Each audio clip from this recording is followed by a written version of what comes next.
രാജീവ് ചന്ദ്രശേഖറിനെ കേരളത്തിൽ B J പിയുടെ പ്രസിഡന്റാക്കുമ്പോൾ നരേന്ദ്രമോദിയുടെയും J P Nadda അന്ന് ബി ജെ പിയുടെ പ്രസിഡന്റാണ് നാഷണൽ ലെവലിൽ, അദ്ദേഹത്തിൻ്റെയും അമിത്ഷാ എന്ന ചാണക്യൻ്റെ മനസ്സിൽ ഒരുപാട് ലഡു പൊട്ടിയതാണ്. ഒരു പ്രൊഫഷണൽ ആളിനെ ഇവിടെ കൊണ്ടുവച്ചാൽ തീർച്ചയായിട്ടും കേരളത്തെ പിടിക്കാം എന്നുള്ള ഒരു 3-4 ലഡു പൊട്ടി. പക്ഷേ കേരളം എന്തെന്ന് ഇതുവരെ അമിത്ഷായ്ക്ക് മനസ്സിലായിട്ടില്ല, നരേന്ദ്രമോദിക്ക് മനസ്സിലായിട്ടില്ല, ജെ പി നദ്ദയും മനസ്സിലായിട്ടില്ല. അഥവാ മനസ്സിലായെങ്കിൽ യവന്മാർ നന്നാവണമെങ്കിൽ നന്നാവട്ടെ എന്ന് വിചാരിച്ചിട്ട് മനഃപൂർവ്വം മിണ്ടാതിരിക്കുന്നു. ഇവിടെ വളരെ കൃത്യമായ പോളറൈസേഷൻ ബി ജെ പിക്കകത്തുണ്ട്. Sangh Parivar B J P polarisation ഉണ്ട്. ബി ജെ പിക്കകത്ത് തന്നെ കൃത്യമായ ഗ്രൂപ്പുകളുണ്ട്. കൃഷ്ണദാസ് പക്ഷവും മുരളീധരൻ പക്ഷവുമായിരുന്നു വളരെ ശക്തമായ ഗ്രൂപ്പ്. പി കെ കൃഷ്ണദാസ് പിന്നെ പ്രസിഡൻ്റായിരുന്നു. അദ്ദേഹത്തിന് ശക്തമായ ഗ്രൂപ്പുണ്ട് എന്നാണ് ഇപ്പോഴും പറയാതെ പറയുന്ന കഥ. വി മുരളീധരൻ കേന്ദ്രമന്ത്രിയായിരുന്നു, അദ്ദേഹം സംസ്ഥാന പ്രസിഡൻ്റായിരുന്നു, വളരെ ഡൈനാമിക് ആയിട്ടുള്ള ആളാണ്. അദ്ദേഹത്തിനും ശക്തമായ ഗ്രൂപ്പുണ്ട്. മുരളീധരൻ്റെ ഗ്രൂപ്പിലാണ് കെ സുരേന്ദ്രൻ അടക്കമുള്ളവർ നിൽക്കുന്നത്. വി വി രാജേഷ് രണ്ടിടത്തുമുണ്ട്, എങ്കിലും വി മുരളീധരൻ്റെ കൂടെയും ഉണ്ട് എന്നുള്ളതാണ്. വി വി രാജേഷ് മേയറാകുന്നതിൽ വി മുരളീധരന് ഒരു സേ ഉണ്ടായിരുന്നു. അവസാനം അത് കേന്ദ്രത്തിൽ സ്വാധീനമുള്ള RSSൻ്റെ പ്രമുഖമായിട്ടുള്ള സന്തോഷിനെ കൂടി, കേരളീയനല്ല അദ്ദേഹം, സന്തോഷ്, കേരളത്തിൽ ആ പേര് സന്തോഷാണെങ്കിലും കേരളീയക്കാരനല്ല, കർണാടകക്കാരനാണെന്ന് തോന്നുന്നു, സന്തോഷിനും കൂടി കൂടി ഒരു പ്രഷറിലാണ് ശ്രീലേഖ IPS അടിച്ചു പോവുകയും രാജീവ് ചന്ദ്രശേഖറിൻ്റെ നോമിനിയായ ശ്രീലേഖ IPS അടിച്ചു പോവുകയും മുരളീധരൻ്റെയും ഈ സന്തോഷിൻ്റെ BL സന്തോഷിൻ്റെയും നോമിനിയായ വി വി രാജേഷ് മേയറായത്.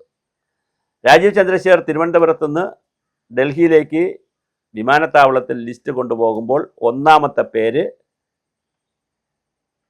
പിന്നെ ശ്രീലേഖ IPSൻ്റേതായിരുന്നു. രണ്ടാമത്തെ പേരാണ് വി വി രാജേഷും പിന്നെ ബാക്കിയുള്ള ആളുകളുടെയൊക്കെ പേര്. പക്ഷെ അവിടെ ചെന്നപ്പോൾ ഒന്നാം പേരുകാരിയെ വെട്ടി, രണ്ടാം പേരുകാരനെ, അതോ മൂന്നാം പേരുകാരനോ, രണ്ടോ മൂന്നോ എന്ന് എനിക്കറിയില്ല, പേരുകാരന് നറുക്ക് വീണു.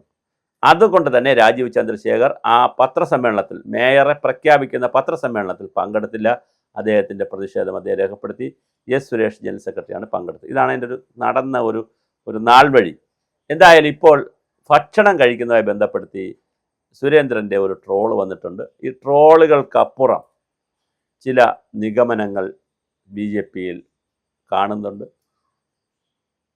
ഈ അവിടുത്തെ പണം ചോർന്നതുമായി ബന്ധപ്പെടുത്തി, അതായത് ഇപ്പോൾ പണം ചോർന്നതല്ല, അഴിമതി നടത്തിയതുമായി ബന്ധപ്പെടുത്തി കൊടികൾ അടിച്ചതിൻ്റെ വകയിലും ബാനർ അടിച്ച വകയിലും ഫ്ലെക്സ് അടിച്ച വകയിലുമൊക്കെ ഇല്ലാത്ത പൈസ, ആവശ്യമില്ലാത്ത പൈസ എഴുതിയെടുക്കുകയും കോടിക്കണക്കിന് രൂപ നഷ്ടം വരുത്തുകയും ചെയ്തതിന് പാർട്ടി സെക്രട്ടറിയെയും ഒരു വനിതയെയും 2 നേതാക്കളെയും മാറ്റി നിർത്തി.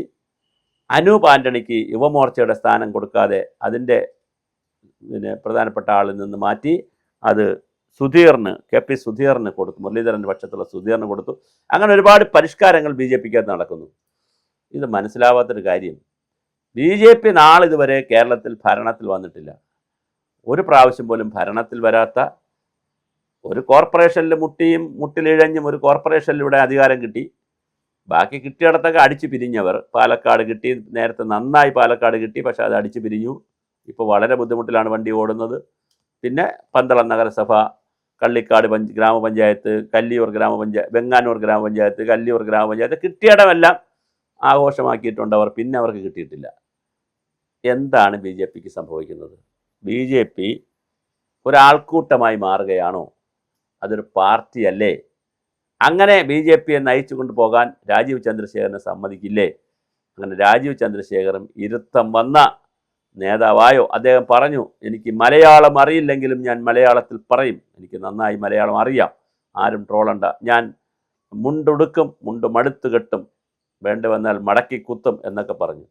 ഒന്ന് ബി ജെ പിക്കകത്ത് അദ്ദേഹം ഒന്ന് മടക്കി കുത്താൻ ഒന്ന് മുണ്ടിൽ പിടിച്ചതേ ഉള്ളൂ. അദ്ദേഹത്തിനെതിരെ വാളവുമായും പരിചയമായും 4 വശത്തു നിന്നുമാണ് പരാതികളും പരിഭവങ്ങളും. ഇതിനിടയിലാണ് സംഘപരിവാർ ഇങ്ങനെ ഒളിച്ചിരിക്കും. അവരെ സംബന്ധിച്ചിടത്തോളം ഇന്ത്യയിലും കേരളത്തിലെയും സംഘപരിവാറിൻ്റെ ഒരു വ്യത്യാസം, മറ്റ് സ്റ്റേറ്റുകളിൽ BJPയുടെ പ്രധാനപ്പെട്ട നേതാക്കൾ, പ്രത്യേകിച്ച് പ്രസിഡന്റ്, പ്രധാനപ്പെട്ട നേതാക്കൾ ആരെടുത്താലും അവരെല്ലാം സംഘപരിവാറിൻ്റെ നോമിനികളോ സംഘപരിവാറിലൂടെ വന്നവരോ ആയിരിക്കും. ഇവിടെ അങ്ങനെയല്ല.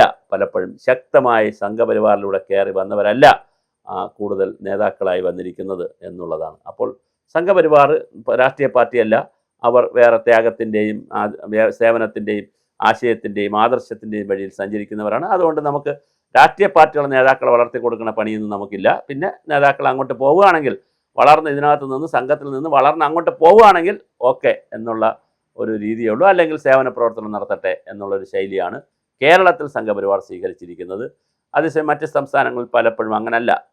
കേന്ദ്ര മന്ത്രിമാരെ എടുത്താൽ, പ്രധാനമന്ത്രി എടുത്താൽ, അമിത്ഷാ എടുത്താൽ, ഒരുപാട് പേരും, മിക്കവാറും എല്ലാവരും സംഘപരിവാറിൻ്റെ ശക്തമായ സാന്നിധ്യവും ശക്തമായ പൊസിഷനുകളിൽ ഇരുന്നവരുമാണ്. എന്തായാലും കേരളത്തിൽ അങ്ങനെയല്ല സംഭവിച്ചിരിക്കുന്നത്. ഇനി എൻ്റെ അറിവ് തെറ്റാണെങ്കിൽ അത് നമുക്ക് തിരുത്താം. എന്തായാലും രാജീവ് ചന്ദ്രശേഖറിന് 8ൻ്റെ പണിയാണ് കൊടുത്തിരിക്കുന്നത്. അദ്ദേഹം ഇപ്പോൾ ഒരു പത്മവ്യൂഹത്തിനകത്താണ്. ആ പത്മവ്യൂഹത്തിനകത്ത് കയറിയ അദ്ദേഹത്തെ ട്രോളിയും പിന്നെ പരിഹസിച്ചും കൊല്ലുന്നത് മറ്റാരുമല്ല, ഇപ്പോഴത്തെ പ്രസിഡന്റിനെ ട്രോളുന്നത് മുൻ പ്രസിഡന്റാണ്. മുൻ പ്രസിഡന്റിനെ ട്രോളുന്നത് അതിൻ്റെ മുമ്പിലുള്ള പ്രസിഡന്റാണ്. എന്തായാലും രസകരമാണ് BJPയിലെ കാര്യങ്ങൾ.